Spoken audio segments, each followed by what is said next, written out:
Hello again, everyone. Welcome back to King's Quest VI, Heir Today, Gone Tomorrow. Let's take a look through this peephole, or this chink in the wall, which is really big, where we have apparently heard a woman crying. Alexander peers through the chinks in the wall, trying to locate the source of the crying sounds. And it's a Medusa. Alexander's palms begin to sweat, and his heart to race. It's Cosima. He's found her. Psst. Princess Cosima. What? Who's there? It is I, Alexander. I'm here behind this wall.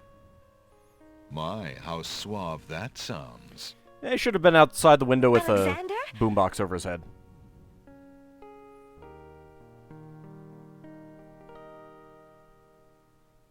It really is you. Oh, I knew you were close by, but how did you get inside the castle walls? That's not a very thick wall. It's a long story and not important now. You did get my ring.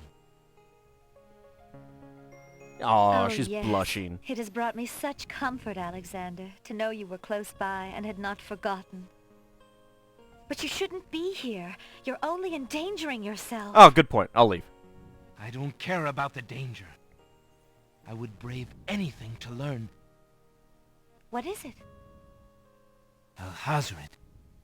Do you want to wed him, Cosima? He's pretty good in bed. Oh, please believe me when I say that I never agreed to marry that man. Even when my father trusted Abdul absolutely. I never liked him. But with mother and father gone, I'm afraid there's no stopping him. Oh, haven't you heard? I resurrected If you them. do not wish to marry him, Cosima, you shall not. I promise you. Only come with me now, and we shall escape. She can't? How? I cannot fit through this wall. Besides, do you think I could leave my kingdom, my people, in Abdul's hands? Sure. But Abdul would tear the castle apart if I were to disappear from my room. You shall have to do what you can to delay his plans from your end. I can't just leave Oh, sure. you here. Put it all on me. Alexander, do not despair for me. I have been safe in this room for nearly 6 months now. Damn. Abdul can be in no hurry, whatever he plans. After all, I'm to be his bride, am I not? I have been planning too, you see. I believe I can escape. If I can only get a chance to lay my hands on a weapon, there might be an opportunity in the hustle of the wedding. But I... Shh, just a moment more, then you must go. Let us not waste time with words. Please, let me just look at you, dear Alexander. You know, it's really dark in there. I don't know how she can see him at all. Well, you know what? I don't believe her. Let's stab her in the face. Here, take this dagger. Oh. It's not much, but it might come in handy. Okay, we could do that too. Why, it's perfect. This is just the sort of thing I've been looking for. Thank you, Alexander. You're welcome. I'll keep it close and use it if I must. All right, even though I tried to stab you in the face with it. Alexander looks with longing at the fair Cosima. She's even more beautiful than he remembered. Well, yeah, I mean, last time you saw her, she was in rags.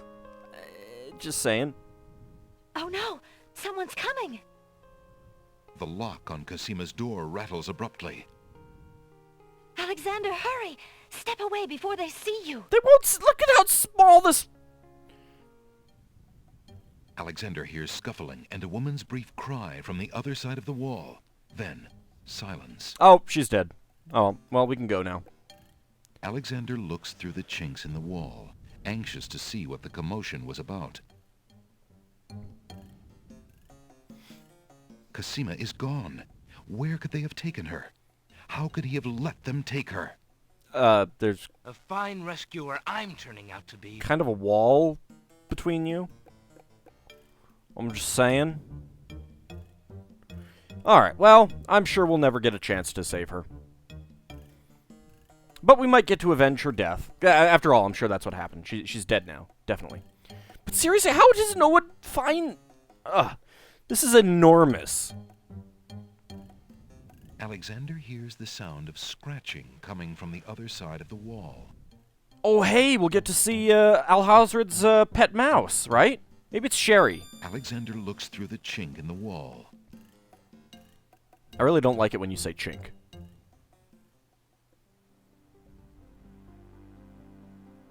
Dear Shadrach, salutations from the Society of the Black Cloak, etc., etc. My long preparations are about to come to fruition. In a matter of minutes, I will wed the lovely Cosima. Are you actually writing ha ha ha ha? Once I've established my power and my crown, I can stage another accident. Oh, you're gonna accidentally die? Oh, The that's okay. princess has proven infuriatingly stubborn, as you know. She's becoming quite a dangerous little thorn in my side. In a way, it is a shame I have to kill her. She is lovely and would be amusing to keep around, but I can't risk her talking treason to one of the guards. So far, I've managed to keep her locked away, but I can't continue that forever. Well, on to it now. I'd send her to you, but as you know, I had no luck in doing so with Mordak. I close in triumph. King Abdul Alhazred. I think it's about time to see if Shamir has taken care of the wench as I asked. It's almost time for the wedding. You are a horrible, horrible person. It's almost like The you're evil or Wazir's something. words fill Alexander with blazing anger and fear for Cosima's life. Just bust through the wall. Kool-Aid Man style. That blackguard! That murderous swine! He'll not have his way if I have anything to say about it. First he killed the king and queen. And I didn't care. But then he plotted to kill the princess. Oh, then I cared.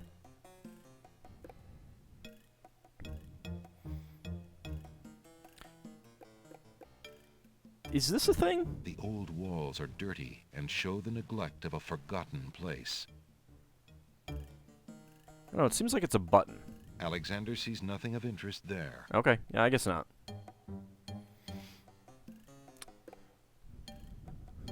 Alexander sees lots of black cloaks. So apparently, we now know how Cosima came to be in Mordak's care. A canopied bed arranged with silk bedclothes and large pillows stands in one corner of the room. That seems reasonable. A storage trunk sits at the foot of the bed. The trunk bears a large brass lock. Now we can break that, I'm sure. A square red patterned rug Why did you helps turn that way? protect bare feet from the cold marble floor. A small wooden table graces the wall near the fireplace. On the table is a box made of ebony. What's in the box? I don't know. Let's go take a look. Alexander opens the ebony box and looks inside. Well, let's see what we've got. Some old ivory dice have been left in the box. They're probably weighted. There's an old bottle of black ink among the box's trinkets. A worn old brush is among the box's trinkets. These are all trinkets? Inside the ebony box is a piece of paper with the word Zebu printed on it. Oh, I'm sure that won't mean anything. Inside the Can I take any of this stuff?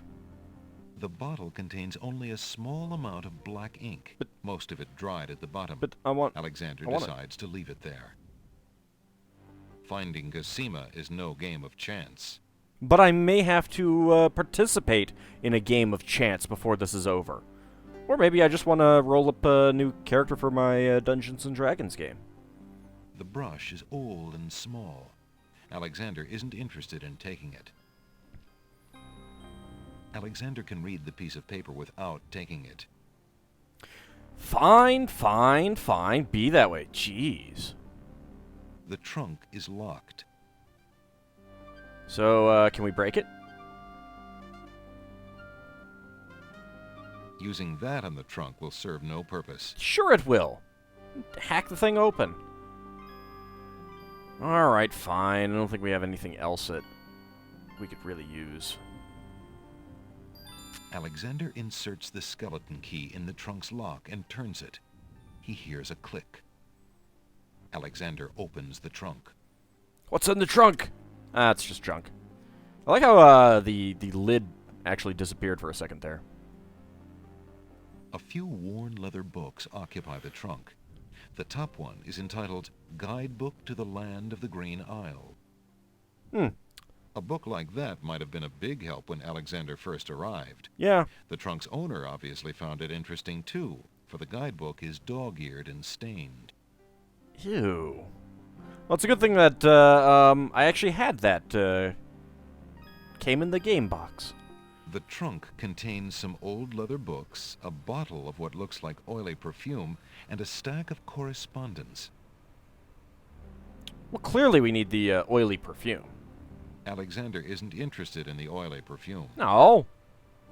The books look interesting, but the castle is not a good place to relax and read. Sure it is. Alexander picks up the most recent letter and examines it. The letter is addressed to Abdul Alhazred from the wizard Shadrach. It reads, "Greetings to a brother of the Black Cloak.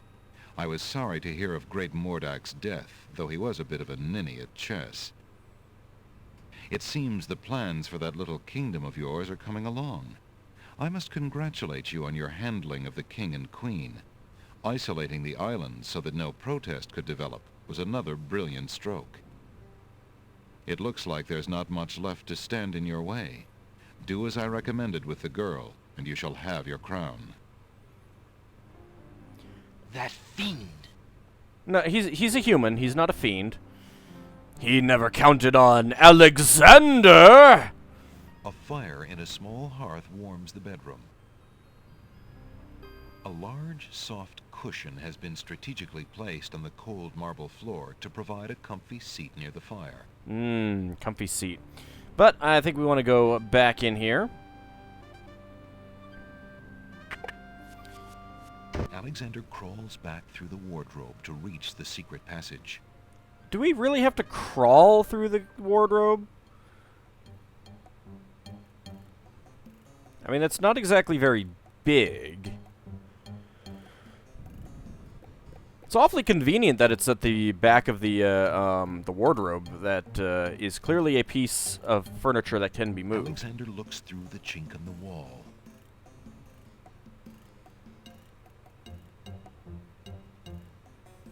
The Wazir's study is now empty. Can I look? I wanna look at the I wanna look at the rhino.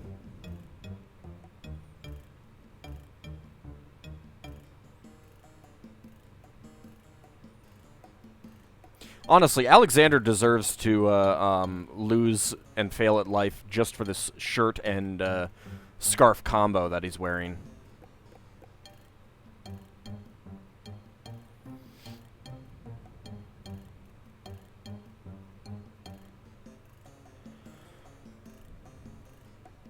How do I get out? Alexander feels his pockets carefully to make... Ah, there we go.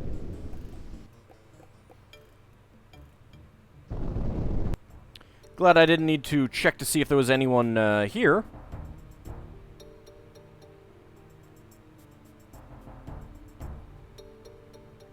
Alexander doesn't see any way of opening that door manually.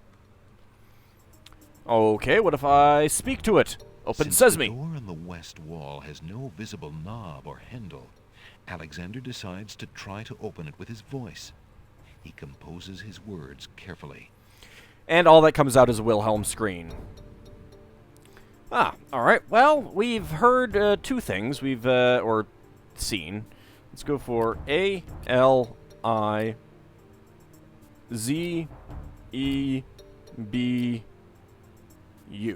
Listen, door. I would have you open. Ali Zebu. It worked.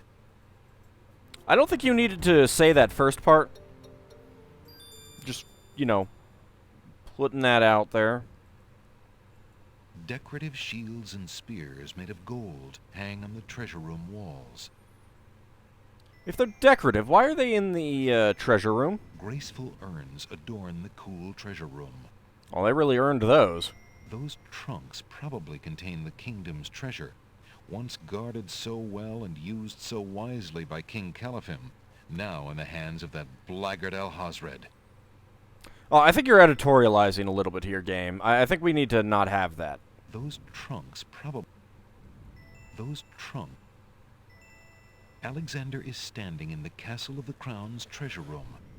The soft-toned room seems very secure. Along the walls are trunks and caskets, probably full of the kingdom's treasure.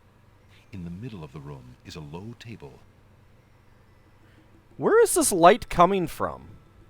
A small table graces the middle of the room. The table is covered by a velvet drapery. Is there like... The initials AA are embroidered on the drapery. AA.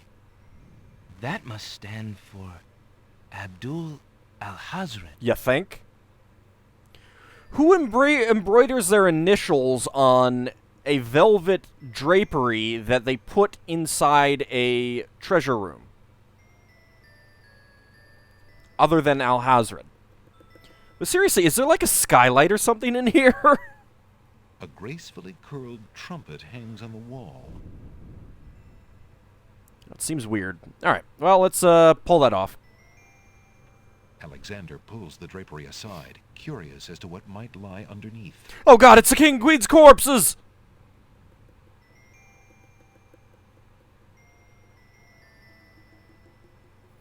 Do-do-do-do. So, what do we have? On the table is a coat of arms with the head of a beast on the crest.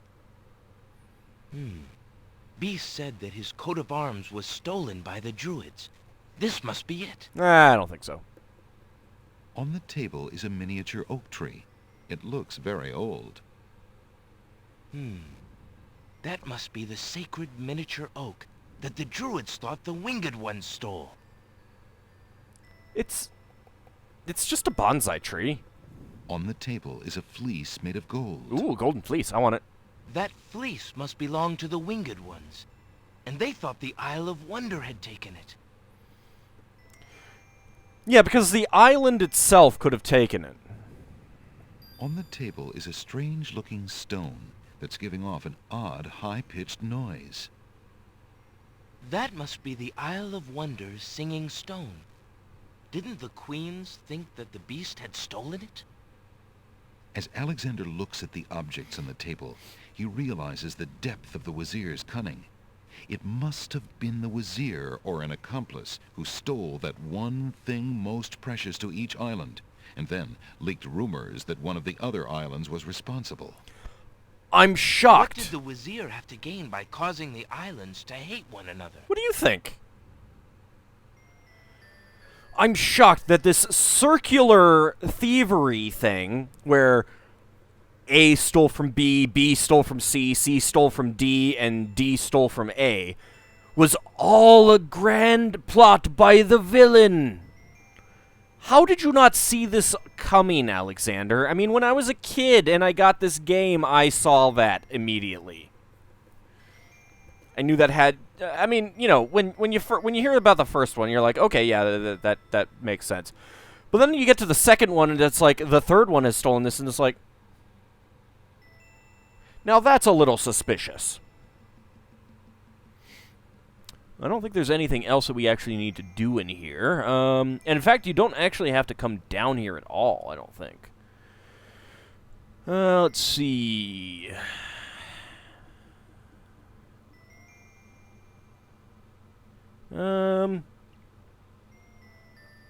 Yeah, I think that's about it.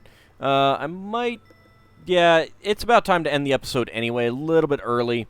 So we will call it here.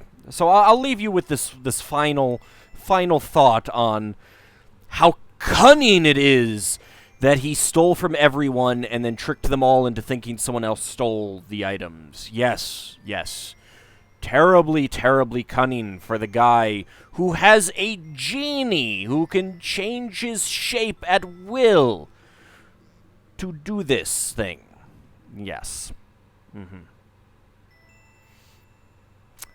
Yeah. I'll see y'all next time.